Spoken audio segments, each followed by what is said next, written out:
وحاوي أنه ساكا سلادين سوماليات بانو نهي أول لكن وحانو نسب شاقنا محوها قول كان أنو ساكا جونانو نسب شاقنا waxaanu ku soo orodnoon u nimid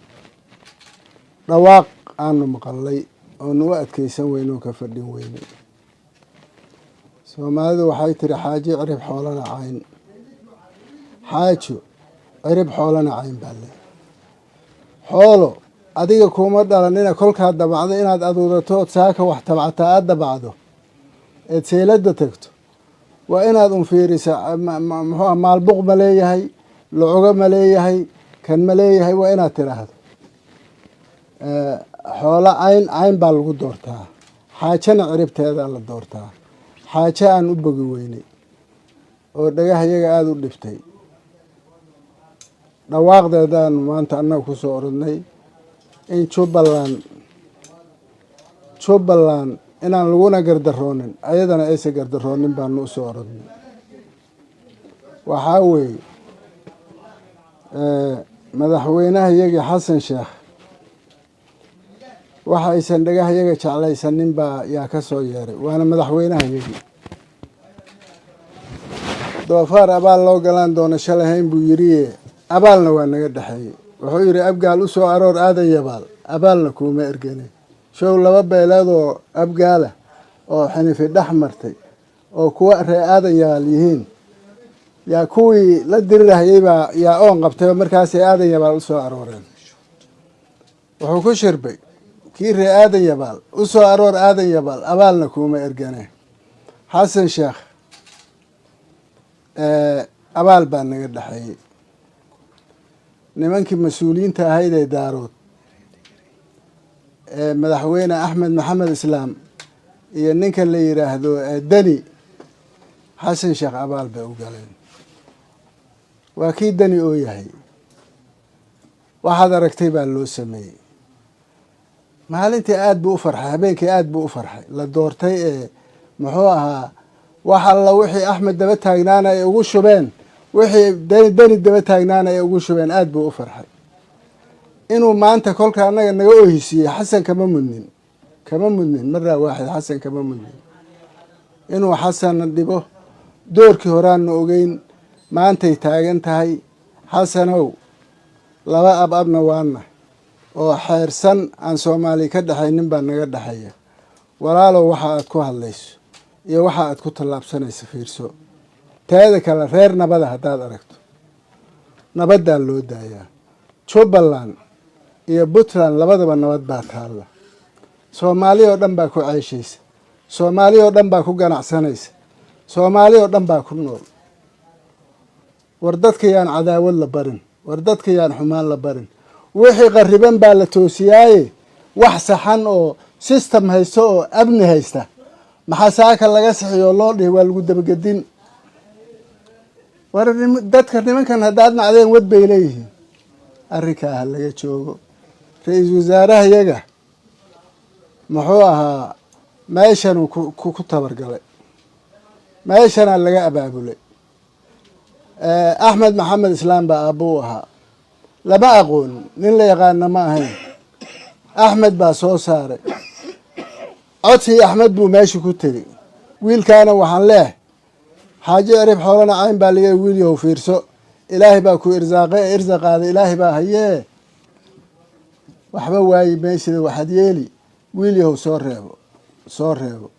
aniga weligay hadda af qabiil kuma hadlin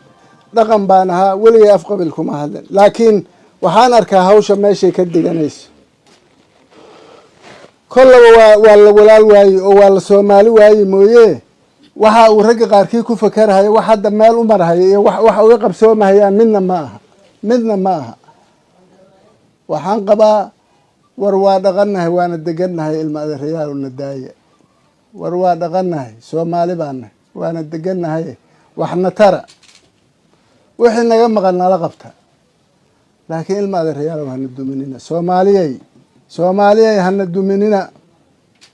waxaa idinla hadlahaya waa ugaas xuseen ugaas maxamuud ugaas qorane ugaas yuusuf wey soomaaliya oo dhan way taqaanaa wardadka wixii dhumahaya hala toosiyo waxa dhaqan yaan looga darno yaan la dumin waa la kala eed sheegan aniga waa kan Axmed Daraad ka eed sheeganahay laakiin maanta waxaan u soo orday waxa dhacaya inaan ka hortago waxaad yeelaysaan hoos wax u fiiriyo oo umul muxuu yiri aqlisa muxuu yiri baa leeyahay umul waa midka kule kibirkaaga iyo noloshaada kule wax walba laad kule aqlina waa midka kule fiirsan wey war xasan sheekh iyo maamulkiisow war fiirsada war Jubbaland ma aha jabhad yar dowlad dhisan wey oo gaamurtay oo maamulada Soomaaliya ugu xoog badan wey waad ku mashquulaysaan nimankii Arsenalkii baa si la dhahalaayahay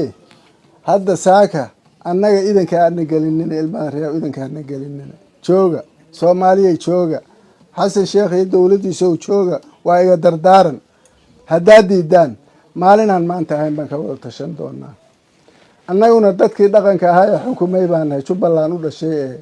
Jubbaland xukumay ee Soomaalina dhaqankeeda ahaa baan waa iga dardaaran waana dardaaranka aan saaka u soo orodnay u nimid saaka Kismaayo waxaad yeelaysaan waanan isku imaan doonaa oo haddii Ilaahay yiraahdo xasan sheekh iyo dowladiisa waa is arki doonaa ilmaada reyaalo dalkan iyo dowladan iyo Soomaalidan meesha ku nool dhowr iyo 30 qabiil baa dalkan ku nool oo Soomaaliya qoys ka maqan ma jiro war haduminina war yaan looga darin ka daaye intaas aniga dardaaran iga insha Allah waana wadi doonaa dardaaranka iyo talooyinkaas Puntland la mid weey may iyo maxaa tiri jareec baa ku nool Soomaaliya oo dhan baa ku nool hal shakhsi cara loo qabo in dadka loo dudumiyo dalkana wax meesha ku jira ma aha in shakhsi la nacay ummadii loo baabi'iyo oo dalkii loo dumiyo wax aqliga ma aha war aqliga ka fiirsada ilmaada reyaalo aqli dowladeed ma aha oo aqli aqoon yahan ma aha oo xigmad ma aha intaas aniga dardaaran iga insha Allah waana wadi doonaa dardaaranka iyo talooyinkaas Puntland la mid weey may iyo maxaa tiri jareec baa ku nool Soomaaliya oo dhan baa ku nool hal shakhsi cara loo qabo in dadka loo dudumiyo dalkana wax meesha ku jira ma aha in shakhsi la nacay ummadii loo baabi'iyo oo dalkii loo dumiyo wax aqliga ma aha war aqliga ka fiirsada ilmaada reyaalo aqli dowladeed ma aha oo aqli aqoon yahan ma aha oo xigmad ma aha war fiirsada aniga waa iga dardaaran wabillahi tawfiiq